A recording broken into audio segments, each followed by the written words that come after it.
നമസ്കാരം. ഫസ്റ്റ് ലൈനാണ് financial freedom.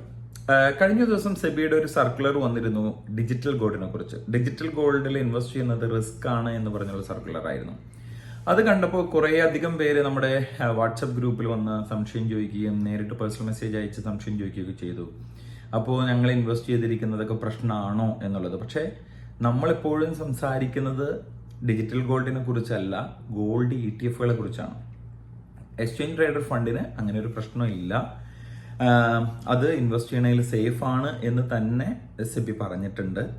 മറ്റുള്ളത് gold, digital gold safe അല്ല എന്ന് പറയാൻ കാരണം അത് റെഗുലേറ്ററി യാതൊരു റെഗുലേഷനും ഇല്ല.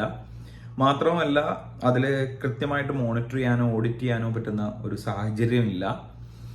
പിന്നെ അങ്ങനെയുള്ള കുറേ റിസ്കുകൾ ഉള്ളത് കൊണ്ടാണ് SEBI അതിന് ഒരു വാൺ ചെയ്തിരിക്കുന്നത്.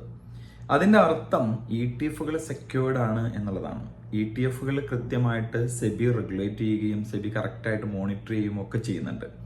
അപ്പോൾ അതിൻ്റെ ടെൻഷനില്ല. അപ്പോൾ അതിനർത്ഥം ETF-കളിൽ ഇൻവെസ്റ്റ് ചെയ്യാം. ഗോൾഡ് ETF-ഉം സിൽവർ ETF-ലും ഇൻവെസ്റ്റ് ചെയ്യാം. ഞാൻ മനസ്സിലാക്കുന്നിടത്തോളം SEBI കൃത്യമായിട്ട് മോണിറ്റർ ചെയ്യുന്നുണ്ട് ETF-കളെ കുറിച്ച്.